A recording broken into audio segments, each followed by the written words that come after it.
Indonesia's current capital is sinking fast, and its citizens are in big trouble.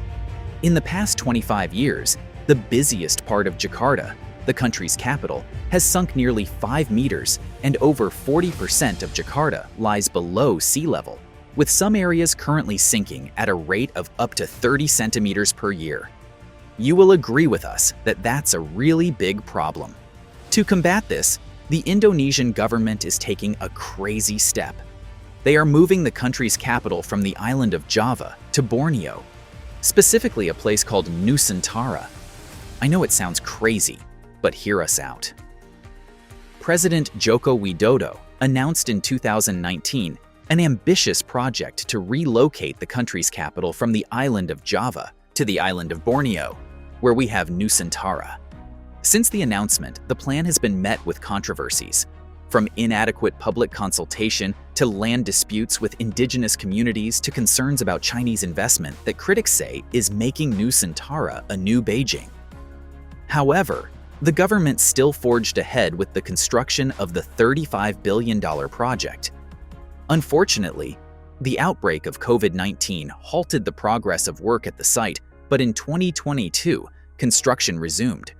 Nusantara, the new capital, would have about 16,000 houses for civil servants, the military, and the police, as well as the president and vice president's offices, the House of Representatives building, and all government ministries.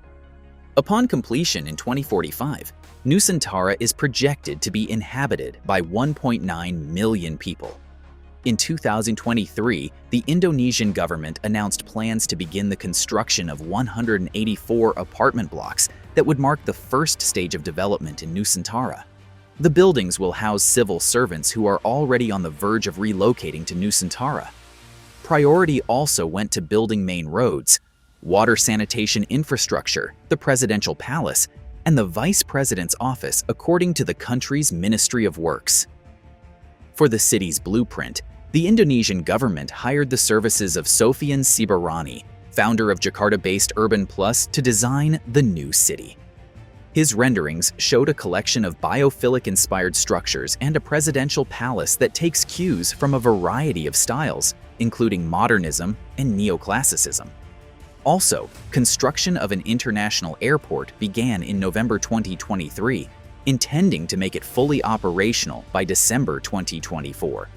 Construction of other important basic facilities like shopping malls, schools, and hospitals has already begun. The government's plan to make Nusantara a green city is already in the works, with almost 260,000 hectares of allocated land, with 75% preserved for nature, split between 65% as forest and 10% as parkland. This high percentage of natural land forms part of the plans to make the city carbon neutral by 2030, with the forest acting as a carbon sink. In addition, clean energy will be used for the local power grid and public transport. For transportation needs, the Indonesian government has been in talks with China Railway Rolling Stock Corporation (CRRC) to use a set of its autonomous trains for Nusantara.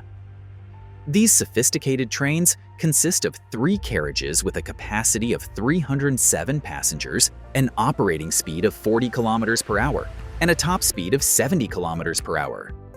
Also, residents would be moving around in bus rapid transits and autonomous taxis.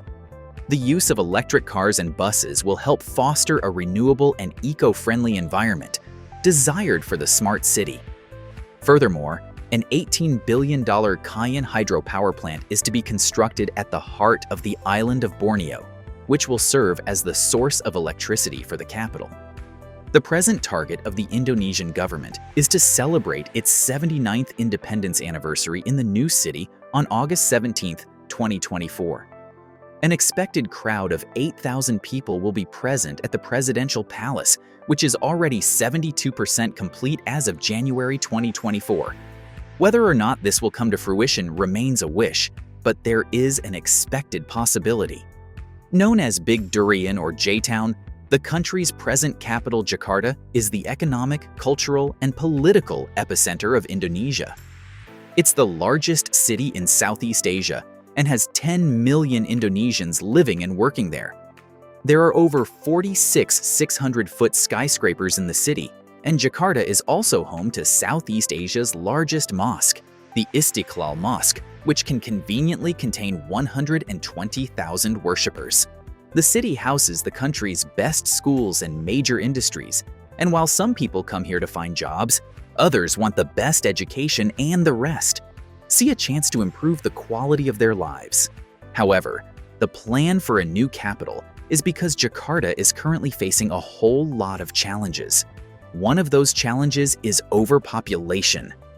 10 million people in a city that is half the size of New York. Now that is far too much. Jakarta's huge influx of people began in the 60s and 70s and continues till today. This has resulted in environmental issues like inadequate housing infrastructure, which has resulted in the many slums that litter its rural areas. Also, the issue of traffic congestion is another major challenge plaguing the megacity. The roads are unable to contain the thousands of vehicles that are found here, thereby resulting in unwanted queues and delayed transit. But perhaps the biggest challenge faced by Jakarta is the issue of flooding. This is because Jakarta is seated on the islands of the Java Sea and surrounded by 13 rivers, which makes it prone to flood during the monsoon season.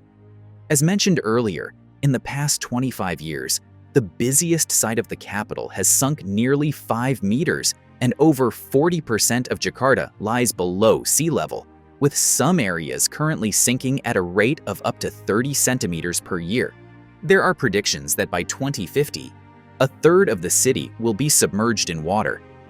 Jakarta currently holds the title of the world's fastest sinking capital, something the Indonesian government isn't proud of. However, the woes don't end there, as Jakarta residents regularly battle hazardous pollution. The metropolis was earlier this year ranked as the world's most polluted city, where thick smog shrouds its residents. With these challenges and how dangerous the situation is, one can see why the country needs new capital. But to the most important aspect of this whole mega project, the funding. Nusantara is estimated to cost around $35 billion to construct, but the government has only committed to investing 20% of the money needed, according to the project's official site. President Joko Widodo's administration hopes the remaining 80% of funding will come from foreign investors, but there has been some hesitation about pumping money into the project, and that could further derail progress. The reason for this hesitation is because Indonesia plans to hold its general elections in 2024, and there's every possibility that the current government of Joko Widodo will be unseated from power.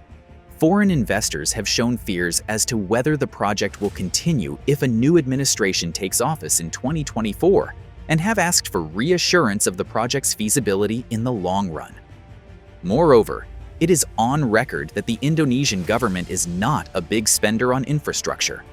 The country's infrastructure budget has been falling since 2017, when it reached its peak of 2.8% GDP, but dipped to 1.9% GDP in 2023, according to a Maybank Investment Group report.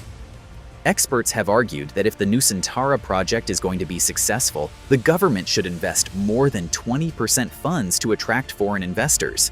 However, while speaking to CNBC reporters in June 2023, Mr. Agung Wicaksono, Deputy for Funding and Investment at the Nusantara National Capital Authority, said adding more funds to the 20% already invested by the Indonesian government is not part of the discussions. He said, "We believe the basic infrastructure being put up until 2024 will serve as a strong foundation for private investments to come in. In the game of investment, you need to show skin in the game. So this is the government showing skin in the game." Despite the government's reluctance to increase funding, some big firms are still showing interest in the mega project. The most recent investment is coming from Indonesian developer Ciputra Development, which announced the company's plan to develop 300 hectares of buildings that will include homes, a hotel, and possibly a golf course in Nusantara.